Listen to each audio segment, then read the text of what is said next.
Friends, आज हम इस वीडियो में एक्सरसाइज 1.3 का क्वेश्चन नंबर 6 करेंगे। Question number 6, look at several examples of rational numbers in the form p by q where p and q are integers with no common factors other than 1 and having terminating decimal representation expansion. Can you guess what property q must satisfy? तो इसमें आपको कहा है कि कुछ examples दिए हैं आपको रैशनल नंबर्स के, आप उन्हें देखो जो p अपॉन q की फॉर्म में है और p और q आपके इंटीजर्स हैं और इनमें कोई भी कॉमन फैक्टर नहीं है। जैसे 33 और 8 में कोई कॉमन फैक्टर नहीं है अदर देन 1। इसी तरह से 329 अपॉन 400 में भी कोई फैक्टर नहीं है अदर देन 1 और 146 अपॉन 25 ये एक एग्जाम्पल मैंने ली है, इसमें भी कोई कॉमन फैक्टर नहीं है। And having terminating decimal representation, जब आप इसे डिवाइड करती हैं तो इसकी रिप्रेजेंटेशन डेसिमल में कैसी आ रही है? टर्मिनेटिंग, यानी कि ये खत्म हो जाती है डेसिमल, इसका रिमाइंडर 0 आता है।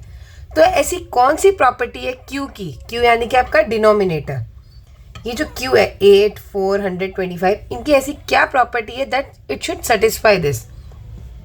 तो सबसे पहले हम इसके लिए क्या करेंगे, हम 8 का एक बार प्राइम फैक्टराइजेशन करके देखते हैं। तो 8, 2 4 ज़ा 8, 2 2 ज़ा 4 और ये हो गया 2 1 ज़ा 2। इसी तरह से 400 का अगर आप करके देखें, ये हो गया 2 इंटू 200। अब 200 को किया 2 1 ज़ा 2 0 0, 2 को 100 से किया 2 5 ज़ा 10 0, अगेन 2 को 50 से किया 25, 2 5 को 25 से किया 5 5 ज़ा 25, फिर 5 को किया 1। और अगर हम 25 को करते हैं तो आ रहा है हमारे पास 5 5 ज़ा 25, 5 1 ज़ा। तो आप 8 के प्राइम फैक्टर्स में सारे 2 आ रहे हैं, 400 में 2 और 5 आ रहा है और 25 में 5 आ रहा है।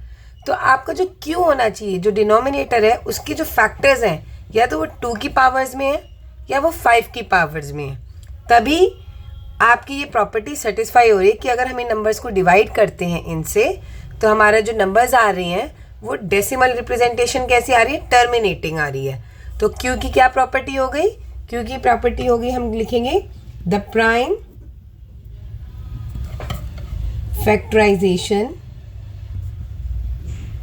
of q has only powers of 2 or powers of 5 or both।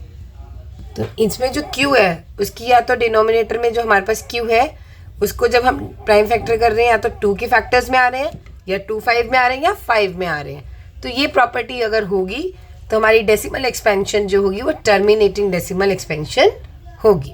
तो हमने इसमें देखा कि जो प्राइम फैक्टराइजेशन है q की वो कैसी होनी चाहिए?